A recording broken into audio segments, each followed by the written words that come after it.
Hello, friends. I hope everybody is well. I have some exciting news. So, we are adding a mini episode to the podcast every week coming soon. And this episode is all about you. So, when I say mini, I'm meaning it's going to be about 10 to 15 minutes long. And what this little segment is going to be called is Survived and Thrived Stories. So, after starting this podcast, I started to get people from all over the world who were reaching out to me to talk to me about certain things on the podcast that I touched on, certain parts of my story, specific topics that they could identify with. And I realized that there are so many people who want to share their story and want their voice to be heard, but they don't necessarily want to be identified or they don't want to share all of their story. So, I wanted to create this mini episode series called Survived and Thrived Stories, where you can email in anonymously, or if you want to sign your first initial or just your first name, however you want, and you can share as much or as little of your story as you want. Actually, part of why I really wanted to do this as well, and part of why this is so special to me is because I realized that when I first started sharing my story, I did it in writing and I did it anonymously. And I actually wrote into a podcast. I wrote into a very famous podcast called My Favorite Murder because I wrote in about a trauma that I experienced that, I was a victim of a crime. And that was my first kind of it was the gateway into me sharing my story and into me, I think, ultimately starting this podcast and helped so much in my recovery. And I want to give all of you the same opportunity. So, if you are struggling with something, if you have been through a hardship, if you are experiencing PTSD, or if you have recovered or you are in recovery, because I believe recovery is a lifelong journey, I want to hear from you. If there's something you want to share, send it on in and I will read it aloud on the podcast. And then, of course, I will comment and offer any kind of support that I can. And yeah, I just think it would be a really exciting way for everybody to get their voices heard and for you to be able to inspire so many others and to reach out to others and let other people who are sitting in the darkness know that they are not alone and that they can get through this. So, whether you want to talk about things that helped you to recover, whether you want to talk about what happened to you can send it on over. I want you to send it to the podcast email. That's lightaftertrauma@gmail.com. Again, that's lightaftertrauma@gmail.com. Again, you will remain anonymous. And I look forward to hearing from you. I would be honored to share your story on this podcast. So, looking forward to it. Stay tuned and send me your story.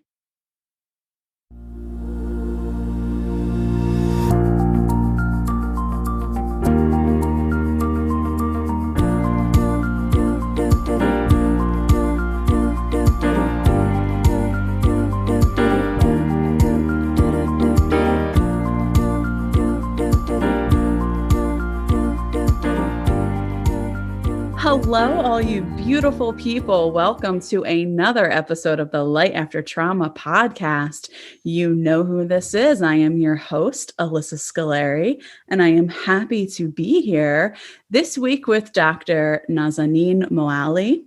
Dr. Nazanin Moali is a licensed clinical psychologist and is it double ASECT or AAS? ASACT. I know it's a complicated name. Yes, ASACT. ASECT. Okay. All right. Certified sex therapist. Her private practice is located in Los Angeles, and she specializes in working with couples and individuals struggling with issues of sex and intimacy. She also hosts a weekly podcast called Sexology, introducing the most intriguing findings in psychology of sex and intimacy. So, welcome. Thank you for being here. Thank you so much for inviting me. I'm very excited about this conversation. This is absolutely one of my favorite topics to discuss. It's so difficult. So I guess I'll just turn it over to you. Could you just elaborate a little bit more on the work that you do? So are you mostly in private practice in addition to the podcast? Yes, so I have a private practice that I help people with all sorts of sexual health functioning challenges. And one of the things that I'm very passionate about is helping sexual assault survivors, people who have experienced sexual abuse, to reclaim pleasure in their life. Because I know that this is something we will talk about. But one thing that breaks my heart that at times people, they don't think they deserve pleasure after experiencing trauma, or they think that their work is done when they process the horrible traumatic experience that they had. But I think can be very important and empowering to cultivate pleasure back in our lives. So that's one of the things that I'm very, very passionate about supporting my clients to navigate. You are living my dream. I love it. And I can't thank you enough for doing what you do because it really is important. As somebody who is, I myself am a survivor of complex PTSD from a history of sexual abuse. And I'm also a trauma therapist. And I've been in private practice for about 3 years now. And one of the things that I see consistently showing up in my office for survivors of sexual trauma is, how do I have any kind of semblance of sexual pleasure when I can't even be in my body? Right? I Mhm. have so much guilt and shame. So you help people to be able to experience pleasure again, to be able to reclaim their sexuality. And I think that that's amazing. It's Thank amazing. you. Back at yourself, that like helping people with this kind of processing of traumatic experiences of all sorts. I have lots of respect on people that are helping clients in early stages and all stages of processing their trauma. That's a really rewarding but can be challenging work at times. Yes, yes, on both of our ends. It definitely can be challenging, but so rewarding, so rewarding. So, in your experience, what typically happens after people have survived any type of sexual trauma or sexual abuse? Well, people kind of like have different responses afterward when it comes to their sexuality, their relationship with their sexuality. It's my experience that some people can kind of like become kind of numb. They don't want to have any kind of sexual encounter with their partner, with themselves. Like they are in this kind of like continue to live in this fight and flight mode. And sexuality could be like is not a priority for them in that phase. I also see people that after experiencing the assault, whether it's abuse, they start kind of becoming more sexual, that they want to have more sex, they want to explore their bodies more. And both of those things are normal. I think it's important to kind of like think about normal, meaning like it's common in a way. That's the common early phases of kind of like experiences that people have. But also, we can develop all sorts of different challenges as a result of experiencing a trauma. Not everyone, of course, that they experience trauma develop PTSD, depression, anxiety, but for people who develop the depression and anxiety and all of those challenges, that also impact their sexual desire, their connection with their sexuality, and that can be another hurdle. Trauma can impact the way that we see our world, and that can impact our relationships in our life, which can in turn impact our sexuality as well. So there are a number of different ways that experiencing a trauma can transform us. Yes. And have you found it to be even extra difficult for people to talk about because there's already so much stigma around sex and sexuality and experiencing pleasure, especially for women? Hmm.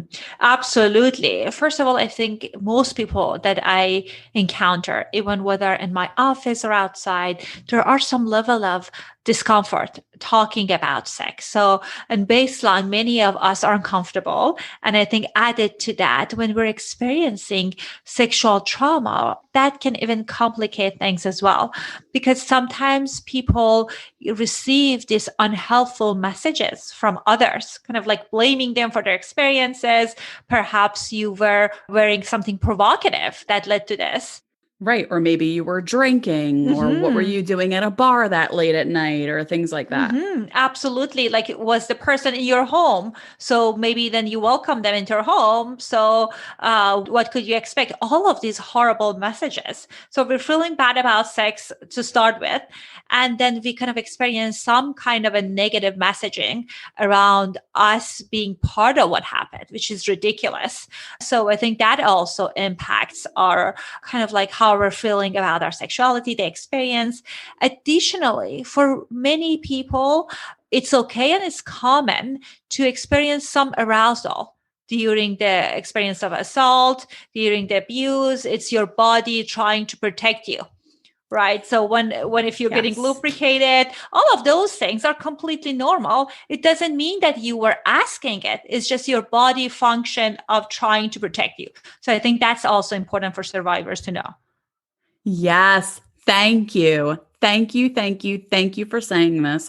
This was the hardest thing. And for me personally, as well as for the sexual trauma survivors that I work with, is the hardest thing for survivors to be able to integrate is this idea of, well, during the abuse, during the rape, I was aroused, Mm-hmm. right? Or even Mm-hmm. even I orgasmed, Mm-hmm. and therefore I must have wanted it.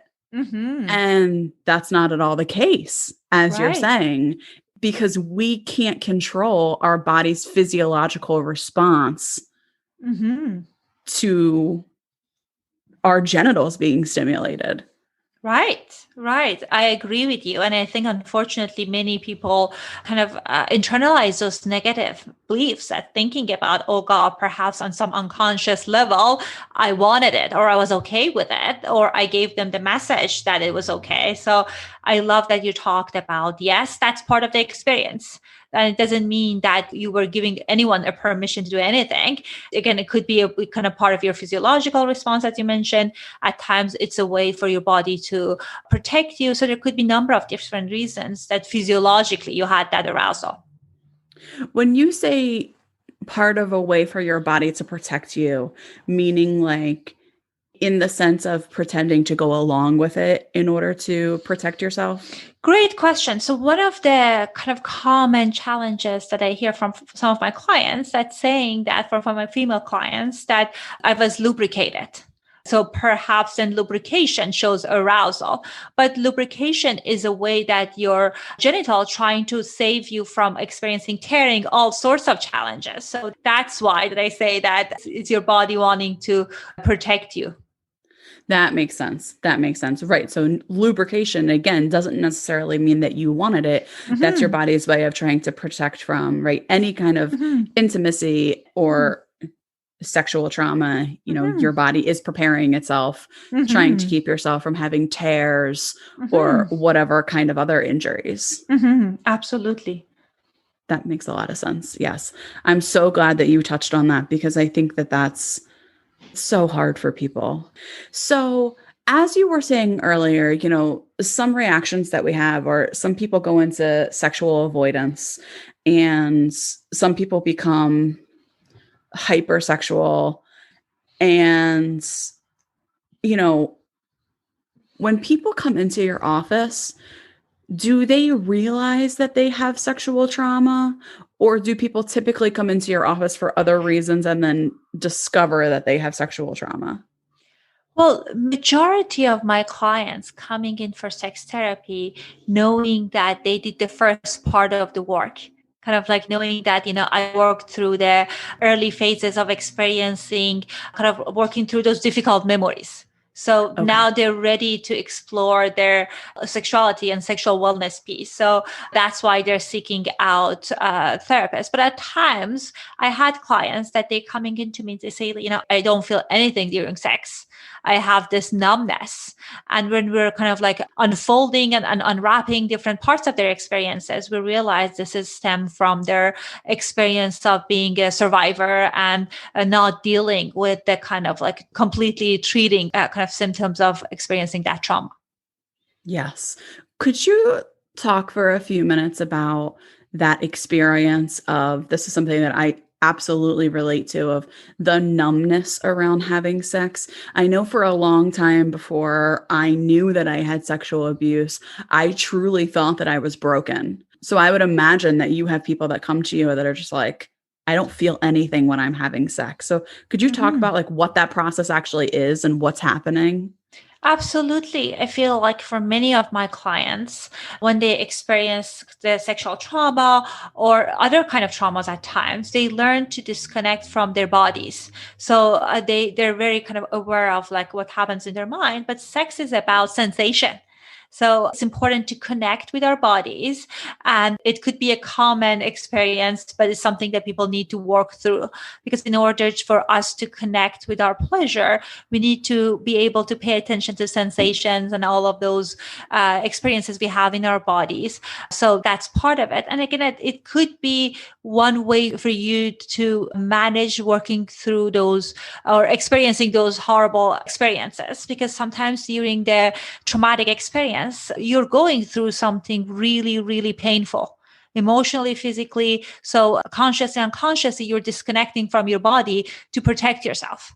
So now that you are ready to embrace your sexuality and introducing pleasure, it's really important to do practices that helps you to connect with your body again and work through the numbness. Yes. So very like practices that focus on grounding yourself and being in your body. And kind of being okay, yes, with experiencing pleasure. Yep. Yep. Exactly. Exactly.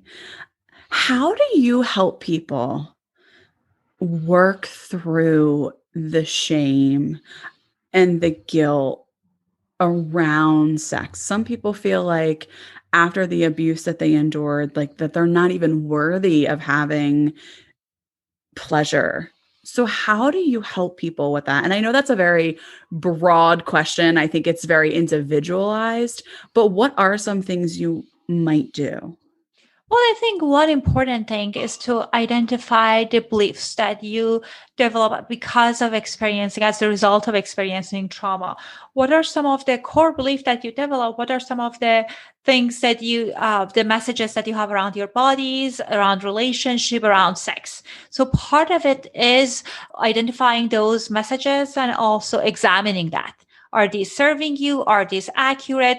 What else we can put in instead of these beliefs that would serve you better and is congruent with your values, the life that you would like to live? So that's part of it. But also, equally important is kind of seeing it as a way to get revenge on kind of like the person wanting to take away your I love it. sexuality. So that Yes. can be motivating for many people, kind of thinking about like, this person, this experience didn't break me, perhaps I can work toward kind of like transforming myself and my experiences and my sexuality as the result of that. One of the research that I've done in graduate school was around post-traumatic growth, that many people, when they experience trauma, after that, possible to experience growth. And growth meaning that it's not you're going back to the even pre-trauma functioning.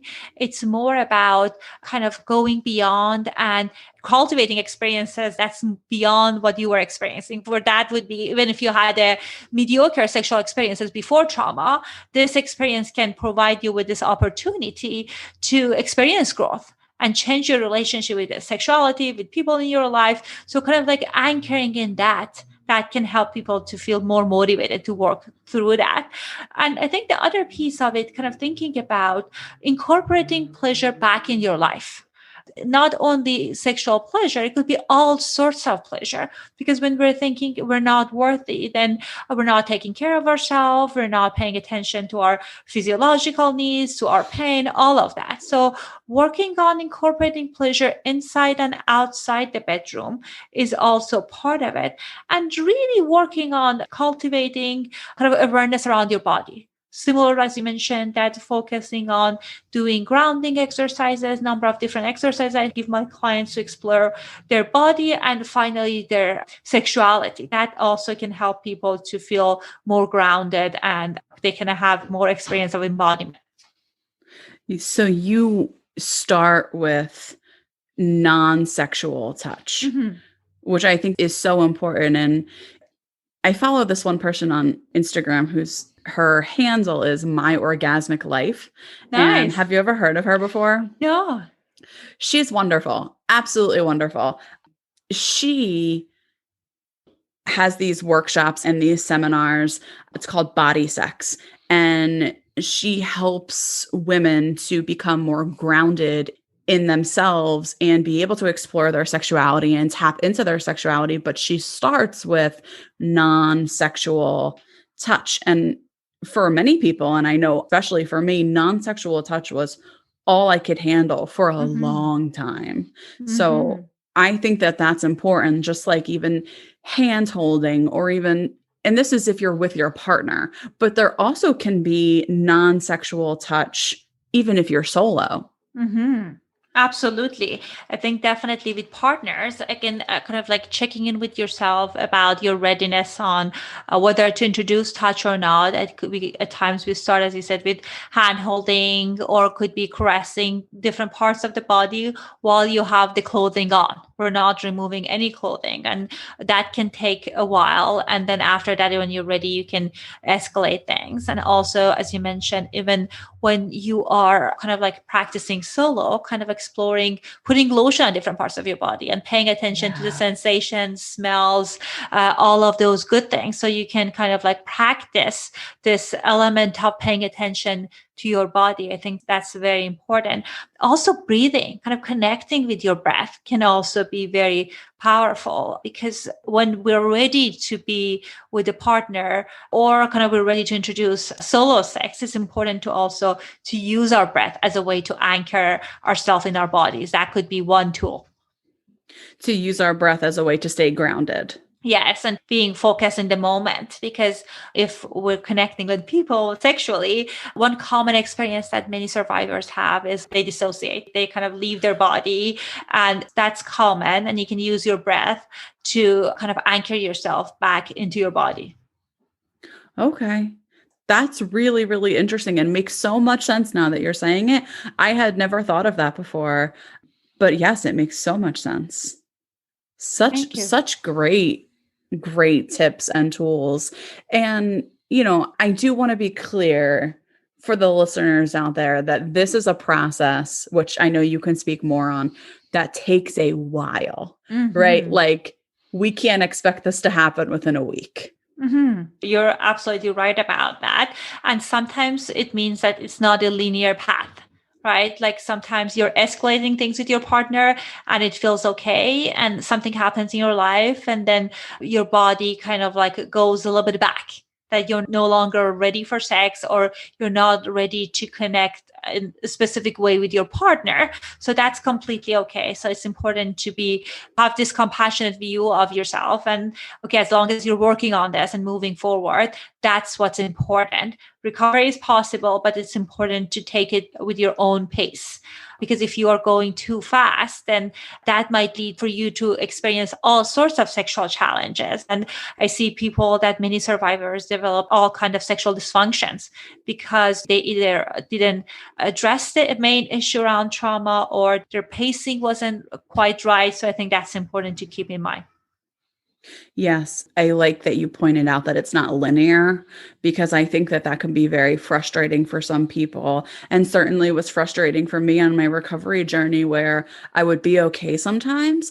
And then during maybe a high stress time in my life, it would be like, oh, this is not Mm-hmm. okay. And it would feel defeating because Mm-hmm. it would feel like, well, great, I'm right back where I was. But that's not at all the case. It's just kind of ebbs and flows in the same way that I think, and you could speak more to this, that any sexual relationship would ebb and flow, right? Absolutely. And that's completely okay as long as you are focusing on communicating that with your partner and focusing on experiencing, having good enough sexual experiences. We are living in a society that we're all constantly bombarded with what sex is supposed to look like, that it needs to be this glamorous production and everyone else is having sex every day and you're left out. Yes. So it's important to think about who you are and what kind of sexual experiences you want. So it's a goal that can change in different phases of our life. Yeah.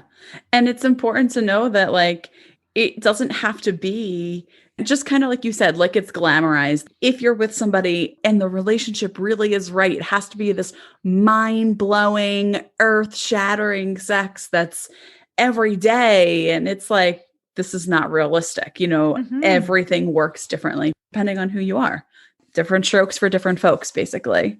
Absolutely. Yes. Yes. And I think people at times think about if we're not having experiencing a spontaneous desire and we're not climaxing the same time, it means that we're broken or we're not compatible. So I think it's important to know that like our sexuality can look different and that's okay. Yes, self-compassion and allowing yourself to be where you're at without Yes. judgment. Now, there's even more, I think, shame filled than having sex with a partner. I would say for trauma survivors, I found that like learning how to engage in masturbation again, I have found to be extremely, extremely triggering for trauma survivors. As a sex therapist, when somebody is trying to establish pleasure again into their lives, do you recommend masturbation first, like getting to know your own body first before they step out into, exploring other partners? Well, you brought up such an important point, Alyssa, that I think at times, even especially with my female clients, there's some stigma around masturbation, whether they Yes. experienced trauma or not. Kind of thinking about that this is not okay, I don't want to do it for a number of different reasons. And kind of paired with experiencing trauma, that message can get amplified. So I guess one thing I want for people to know that it's a wonderful way of exploring and seeing how ready are you to have sexual pleasure in your life and you have the control over your body and you can stop. And I think that can be a really, really good way that you can gauge your readiness. You can incorporate different touches and explore that. I think that can be very, very useful. I think one thing that's really important to also keep in mind that sexual trauma, sexual assault is a form of violence. It's not about sex at all. It's about the Yes. violence. So, and I think Yes. it's important to keep that in mind and separating that from your sexuality and sexual pleasure. I think it's important to keep that in mind. So, actively turning your mind that direction. And I think when it comes to masturbation, I think it's important, even if you haven't done it before experiencing trauma, thinking about it as a way for you to reconnect with your body. Even if you are not ready to kind of masturbate to orgasm or you don't want to, you can touch and stroke different parts of your body, kind of exploring and being curious about the sensation, being curious what feels good and what doesn't feel good. And at times, our pleasure and our arousal can change after experiencing trauma. I have some clients, and I know this is such a controversial topic, but they incorporate their sexual abuse experiences as part of their erotic template, especially if that was something that happened early in life. And they have Yep. all sorts of different sexual play that might not be mainstream, but it's healthy for them because it helps them to feel in charge. It helps them to feel safe in the consensual relationship and context. Yep. So, in other words, people will incorporate part of their abuse during their sexual arousal because that's what makes them feel A, aroused, B, like they have some kind of control. Absolutely. Yes. Yes. I was just going to ask, like, and you are saying that, like, we want to normalize that. Yes, yes. Again, I think it's important to differentiate Are you re-traumatizing yourself with this behavior? Is this trauma reenactment? Or this is truly part of your erotic template now, because now our fantasies, our erotic blueprint, and our sexual behavior can give us this feeling of safety. And it's important for us to feel safe during sex. So if this particular play, power play exchange, whatever you're into, it gives you that safety, then there's nothing wrong with incorporating that. Yes. And by explaining it like that and saying that, you are washing the shame away from people who may be aroused by types of sex or types of foreplay that aren't mainstream. Mm-hmm. And it's okay in a consensual situation. It is absolutely okay. So I love that you said that. Thank So you. important. So important. And I just have to go back to what you said because you said this earlier and I love it. It's about when we talk about trying to help people come out of the shame and the guilt that they feel and reclaiming their sexuality and their right to pleasure as a way to get revenge. Mm-hmm. That is so important. It's like, I think that so much of the healing comes from reclaiming your right to pleasure because then you turn to your perpetrator, figuratively, not literally, and you say, you didn't win, right? Mm-hmm. Because the assault, the abuse, the rape, it's not about arousal, it's about power. It's about Mm-hmm. power and violence. And Mm-hmm. when you reclaim your right to feel pleasure, whether it's with yourself, whether it's with another partner, multiple partners, that's Mm-hmm. when you take back your power. Mm-hmm. I agree. You said much better than me. I just feel so empowered by what you're saying and the work that you're doing. And it's wonderful. It's Thank wonderful. you. Same to you. Thank you. I have to ask, how long have you been working in particular niche like this field for? Well, I did tons of different research in trauma. So in trauma, it's been around 12 years. Sex therapy in the last 5 years, because I felt that I love doing trauma work, but specifically, this is something that I really enjoy, kind of helping survivors and also people with all sorts of sexual challenges. So that's been a newer niche for me. Yeah, yeah. And I'm sure it's so empowering just to help people claim their right to pleasure. This is something that I have over the last year or so have strongly been considering going back for my PhD in clinical sexology because I want to be able to better help survivors of sexual abuse reclaim their right to pleasure. Mm-hmm. And you're doing it, and it's incredible. And you're a phenomenal writer. So, the article that you sent me, which to the listeners out there, I will link this article in the show notes. This is an article where you give different tips on Mm-hmm. how people can start to recover. It was the post traumatic growth that you Mm-hmm. were talking about, correct? Yes. So part of it, yes, I talk about that. Yes.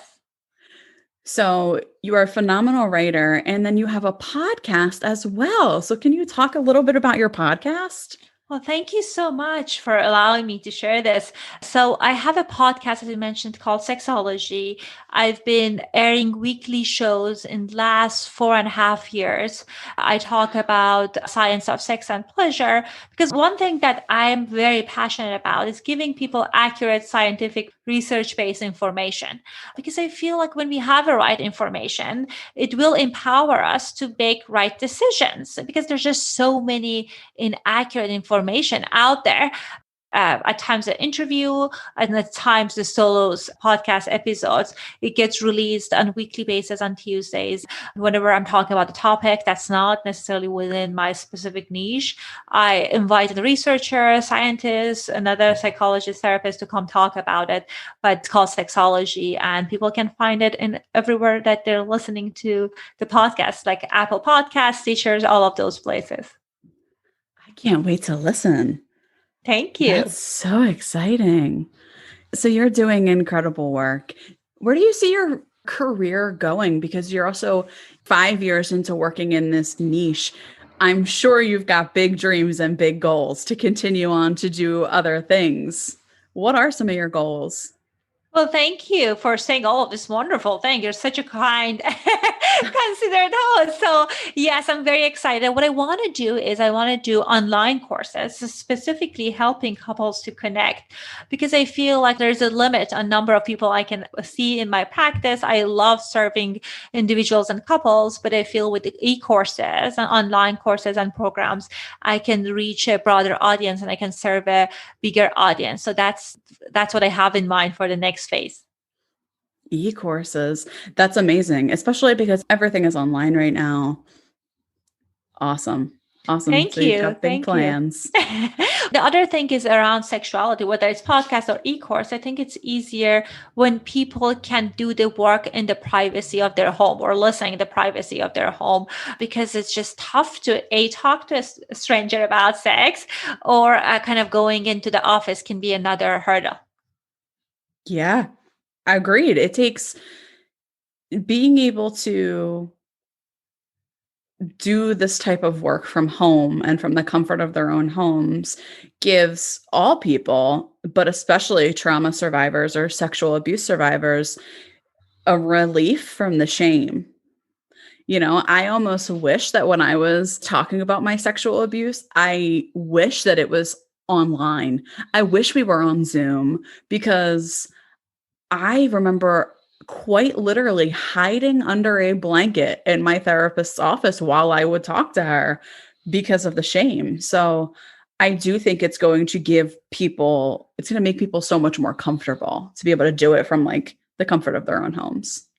Well, thank you. And I'm glad that you had the opportunity to go in person, because I think even going in person can be very, very powerful. I think there's benefit to all aspects of kind of whether going in person or courses. It's a matter of just taking action. I think that's what's important. Agreed. Agreed. There are pros and cons to both. I think the benefit of going in person is that you are able to say it in person and to see somebody not judging you, normalizing the things you were feeling. I'll never forget the time when lots of my memories of trauma were repressed, and I was in the uncovering phase, and I was just having all these memories come to the surface. And I was sitting in my therapist's office with my husband, and I kept trying to say, but it feels good, right? What we were talking about earlier, like this couldn't have been rape, because in the body memories, you know, it feels good. And I couldn't say it. And the next session, I remember my therapist saying to me, you know, I could feel what you were feeling yesterday. And I know what you're trying to tell me is that you feel pleasure along with the pain, and that's okay. And to be able to have that experience face to face was incredibly healing. Right, right. What a wonderful gift that you got the chance to work with someone that was so attuned with doing this work. Yeah. Yeah, absolutely. So, well, I thank you so, so much for coming on the show. Now, if people want to find out more, I will absolutely link the article that you wrote in the show notes. And do you have a website that people can go to as well? Yes. So they can find my content, my podcast on sexologypodcast.com. So that would be a place that people can find me. Perfect. I will link that in the show notes as well. Thank you for your time, for your knowledge, for your wisdom, your experience, and most of all, for working in this type of field, because it is so, so needed and you're making huge changes. So thank you.